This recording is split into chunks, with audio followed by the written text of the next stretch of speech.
The one-sample t-test. What do we do when sigma is unknown? In Chapter 10, we use the Z procedure, which requires knowing sigma. But in practice, we rarely know the population standard deviation. The solution is simple.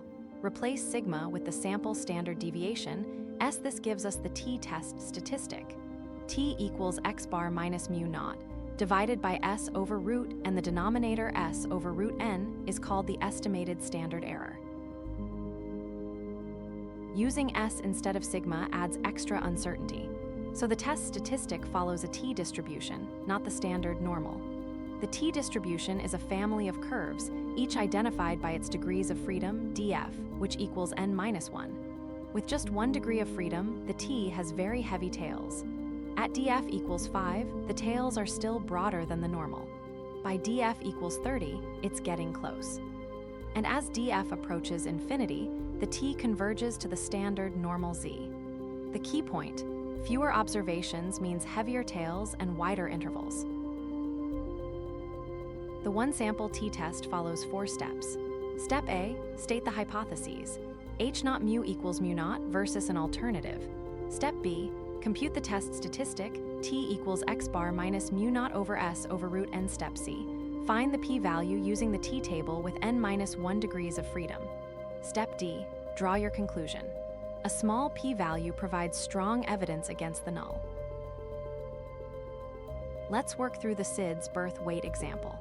The question: do SIDS babies have different birth weights than the general population mean of 3,300 grams?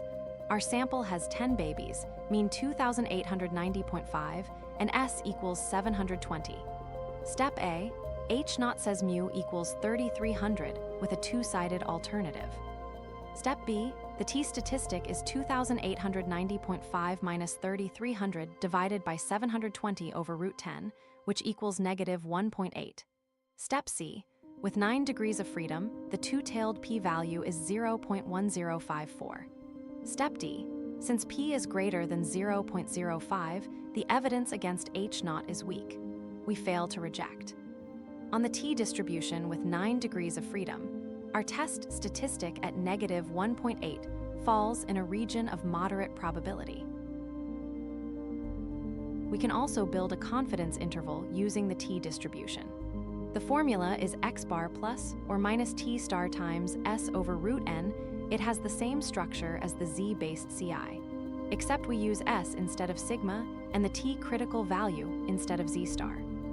For the SIDS data, the 95% CI is 2,890.5 plus or minus 2.262 times 720 over root 10, giving us an interval from 2,375.5 to 3,405.5. Notice this interval includes 3,300, consistent with our failure to reject. In summary, when sigma is unknown, we replace it with S and use the t distribution. The t statistic has n-1 degrees of freedom. The t distribution has heavier tails than the normal, but approaches it as df grows. The t-based confidence interval uses the same structure: point estimate plus or minus critical value times standard error.